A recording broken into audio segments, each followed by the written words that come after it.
Hello friends, எல்லாருக்கும் வணக்கம். Work பண்ற இடத்துல ஒருத்தரை பத்தி இன்னொருத்தட்ட ஜாலியா காசிப் பேசிக்கிட்டு வேலையை ரொம்ப பொறுமையா நம்மளால எவ்வளவு ஸ்லோவா பண்ண முடியுமோ அவ்வளவு ஸ்லோவா பண்றது. அப்படி இல்லைன்னா வேலை செய்யும் போது நம்ம எடுத்துக்கிற டைமை நம்ம எடுத்துப்போம், இப்ப என்ன அப்படிங்கிற ஒரு கேர்லெஸ்ஸான ஒரு ஆட்டிடியூட், கேர்லெஸ்ஸான மனநிலையோட ஒர்க் பண்றது. இந்த மாதிரிலாம் ஒருத்தர் பண்ணிட்டு இருந்தார் அப்படின்னா அவரு வேலையில பயங்கரமா கஷ்டப்படுவாரு. ஃப்ரெண்ட்ஸ், வேலை செய்யும் போது பணி நம்ம செய்யும் போது நம்ம வாழக்கூடிய வாழ்க்கை அப்படிங்கிறது கம்ப்ளீட்டா வேற. இந்த வீடியோல வேலை செய்ய இடத்துல ஒர்க் பிளேஸ்ல நம்ம செய்யக்கூடாத 7 விஷயங்களை பத்தி தான் டீடைல்டா பார்க்க போறோம்.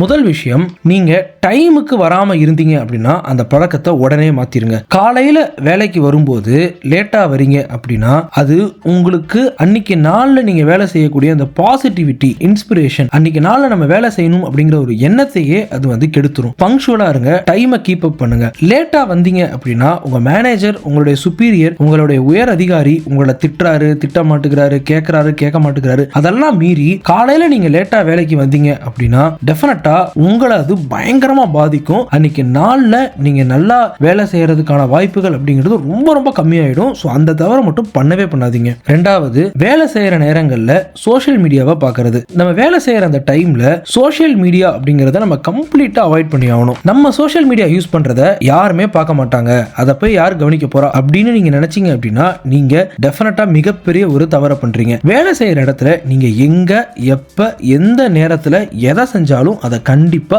யாராவது ஒருத்தர் கவனிச்சுட்டு தான் இருப்பாங்க. இதை எப்பவுமே ஞாபகம் வச்சுக்கோங்க. சோ நம்ம ஒரு தப்பு செய்யறோம், இது தப்பா யார் கவனிக்க போறா அப்படின்னு சொல்லி எந்த தப்பையுமே நீங்க செஞ்சிட முடியாது. நிறைய கம்ப்ளைண்ட் பண்றது, அப்புறம் நெகட்டிவா இருக்கிறது. ஒர்க் பண்ற இடத்துல பல மனிதர்கள் பல விதமா இருப்பாங்க. ஒருத்தரை பத்தி இன்னொருத்தவங்கள்ட்ட நீங்க போய் கம்ப்ளைண்ட் பண்ணீங்க அப்படின்னா மேபி அவங்க ஆமாப்பா நீ சொல்றது கரெக்ட் தான்ப்பா அப்படின்னு உங்களுக்கா அவங்கள பத்தி நீங்க கம்ப்ளைண்ட் பண்றத பொறுமையா கேட்டுட்டு இருக்கலாம். ஆனா உங்க மேல மத்தவங்க வச்சிருக்கக்கூடிய மரியாதை அப்படிங்கிறது ரொம்ப ரொம்ப கம்மியாயிடும். இது ஒர்க் பிளேஸ்ல மட்டும், வேலை செய்யற இடத்துல மட்டும் கிடையாது, லைஃப்லயுமே கம்ப்ளைண்ட் பண்ற பழக்கம் அப்படிங்கிறது உங்கள்ட்ட இருந்துச்சுன்னா அதை கண்டிப்பா நிப்பாட்டிக்கோங்க. கம்ப்ளைண்ட் பண்றதுனால எதுவுமே மாற போறது கிடையாது. நம்ம எப்படி நம்மள மாத்திக்கணும் அப்படிங்கறத தான் நம்ம பார்க்கணும். அதே மாதிரி நெகட்டிவிட்டியை கம்ப்ளீட்டா அவாய்ட் பண்ணுங்க. நீங்க ஒரு பெட்டி கடை வச்சா கூட அந்த பெட்டி கடையில அவ்வளவு குறைகள் அப்படிங்கிறது கண்டிப்பா இருக்கும். அப்ப ஒரு கம்பெனில நீங்க ஒர்க் பண்றீங்க அப்படின்னா அந்த கம்பெனிக்கே உண்டான குறைகள் அப்படிங்கிறது கண்டிப்பா இருக்கதான் செய்யும். அதை போயிட்டு நீங்க நெகட்டிவா மத்தவங்கள்ட்ட போய் பேசிட்டு இருக்க கூடாது. உதாரணத்துக்கு உங்களுக்கு சேலரி கம்மியா தான் கொடுக்குறாங்க அப்படின்னு வச்சுக்கிட்டா கூட, என்னப்பா நம்ம கம்பெனில இப்படி ஒரு சேலரி தராங்க, பக்கத்து கம்பெனில இதே பொசிஷனுக்கு இவ்வளவு சூப்பர் சம்பளம் தராங்க தெரியுமா அப்படின்னு நீங்க நெகட்டிவா பேசிட்டு இருந்தீங்க அப்படின்னா மத்தவங்க உங்க மேல ஒரு நெகட்டிவிட்டி அப்படிங்கிற ஒரு பிராண்ட குத்தி உங்களை ரொம்பவே ஒதுக்கி வச்சிருவாங்க. சோ இந்த தவிர நீங்க பண்ணவே பண்ணாதீங்க. கிரிட்டிசிசம், விமர்சனங்களை ரொம்ப பர்சனலா எடுத்துக்கிறது. ஒர்க் பண்ற இடத்துல கண்டிப்பா விமர்சனங்கள் அப்படிங்கிறது வரதான் செய்யும். இதை உங்களால அவாய்ட் பண்ணவே முடியாது. நீங்க உங்களுக்கு வேலை தந்திருக்கக்கூடிய உங்களுடைய பாஸ் இல்ல உங்க மேனேஜரை விட நீங்க சூப்பரா வேலை செஞ்சீங்க அப்படின்னா கூட கண்டிப்பா உங்களை விமர்சிப்பாங்க. ஆனா ஃப்ரெண்ட்ஸ், தயவு செஞ்சு இதை பர்சனலா எடுத்துக்காதீங்க. இதை நீங்க பர்சனலா, இந்த விமர்சனங்களை மட்டும் நீங்க பர்சனலா மனசுக்குள்ள ஏத்திட்டீங்க அப்படின்னா நீங்க பெரிய மனவேதனை அடைவீங்க, மிகப்பெரிய ஒரு மன அழுத்தத்துக்கு ஆளாவீங்க. ஸ்ட்ரெஸ், டிப்ரெஷன் இது எல்லாமே உங்களுக்குள்ள வந்துடும். அதை விட ரொம்ப முக்கியம் என்ன அப்படின்னா அடுத்த நாள் வேலைக்கு போகவே உங்களுக்கு பிடிக்காது. சோ இந்த தவறை மட்டும் நீங்க பண்ணவே பண்ணாதீங்க. மத்தவங்க உங்க மேல விமர்சனங்களை வைக்கிறாங்க அப்படின்னா அதுல இருந்து எப்படி லேர்ன் பண்ணி கத்துக்கிட்டு இம்ப்ரூவ் பண்றது அப்படிங்கறத மட்டும் பாருங்க. அந்த விமர்சனங்களை ஹெல்தியான வழியில, ஆரோக்கியமான வழியில எடுத்துக்கிட்டு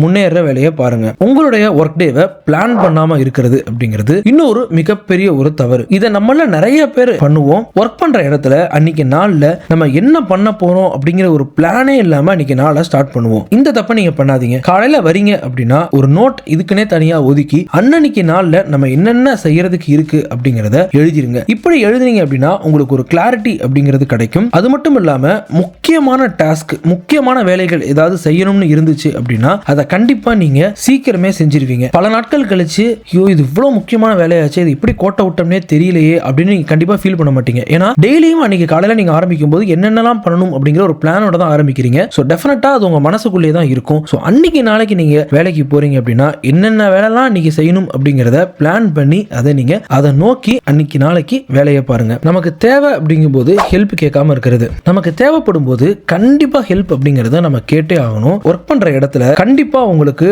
டவுட்ஸ், சந்தேகங்கள் அப்படிங்கிறது வரதான் செய்யும். ஸோ அந்த சந்தேகங்களை மற்றவங்கள்ட்ட கேட்டு தீர்த்துக்கிட்டு வேலை பார்க்காம அந்த சந்தேகங்களை மனசுக்குள்ளே வச்சுக்கிட்டு மற்றவங்கள்ட்ட கேட்கறதுக்கு ஹெசிடேட் பண்ணீங்க அப்படின்னா அது ரொம்ப ரொம்ப ஒரு பெரிய தப்பு. இந்த தவிர கண்டிப்பா வேலைக்கு சேர்ந்த உடனே நம்மள நிறைய பேர் வந்து பண்றதுக்கான சான்சஸ் வந்து இருக்கு. இந்த தப்பை பண்ணிடவே பண்ணிடாதீங்க. உங்களுக்கு எப்ப எங்க எந்த ஹெல்ப் வேலை சம்பந்தமா தேவைனாலும் நீங்க தாராளமா கேட்கலாம். அதுக்கு உங்களுக்கு முழு உரிமை உண்டு அப்படிங்கறத தெரிஞ்சுக்கோங்க. நீங்க அவங்கள்ட்ட ஒன்னும் 100 ரூபாய் கடன் கேட்கல, இல்லை 1000 ரூபாய் வந்து கடன் கேட்க கிடையாது. அந்த ஒர்க் பண்ற இடத்துல அந்த ஒர்க்கை எப்படி பண்றது அப்படிங்கறத நம்ம கேட்கிறோம். அதை கண்டிப்பா நீங்க கேட்டு தெரிஞ்சுக்கிட்டு தான் வேலையை செய்யணும். இன்கேஸ் உங்களுக்கு உங்க கொலீக்ஸ் வந்து சப்போர்ட் பண்ண மாட்டேங்கிறாங்க அப்படின்னா கூட உங்க மேனேஜர்கிட்ட கூட அந்த வேலையை எப்படி செய்யறது சார் அப்படின்னு சொல்லி நீங்க கேட்டு அவர்கிட்ட கூட அந்த ஹெல்ப்பை கேட்டு நீங்க வேலையை செய்யணும். ஏன்னா அந்த வேலையை எப்படி செய்யறது அப்படின்னு உங்களுக்கு தெரியல, இல்ல உங்களுக்கு அதுல டவுட்ஸ் இருந்துச்சு அப்படின்னா எனிவே நீங்க அந்த வேலையை கரெக்டா செய்ய போறது கிடையாது. எனிவே அந்த வேலையை நீங்க சூப்பரா முடிக்க போறது கிடையாது. அதுக்கு 4 பேர்ட்ட கேட்டு உங்களுடைய சந்தேகங்களை தீர்த்துக்கிட்டு வேலை செஞ்சீங்க அப்படின்னா கண்டிப்பா நீங்க பெட்டரா பெர்ஃபார்ம் பண்ணுவீங்க. சோ ஃப்ரெண்ட்ஸ், இந்த வீடியோல ஒர்க் பிளேஸ் வேலை செய்யற இடத்துல நீங்க என்னென்ன விஷயங்கள்லாம் செய்யக்கூடாது அப்படிங்கறத பத்தி நம்ம டீடைல்டா பார்த்திருக்கோம். கண்டிப்பா என்னுடைய அடுத்தடுத்த வீடியோஸ்ல இன்னும் நிறைய விஷயங்களை நம்ம வந்து பார்ப்போம். அண்ட் நமக்குன்னு ஒரு டெலிகிராம் குரூப் இருக்கு, அதோட லிங்க் கீழே கொடுக்குறேன். அதுல வந்து நீங்க வந்து ஜாயின் பண்ணிக்கோங்க. ஸோ அடுத்த வீடியோஸ்ல நம்ம வந்து பார்ப்போம். பை.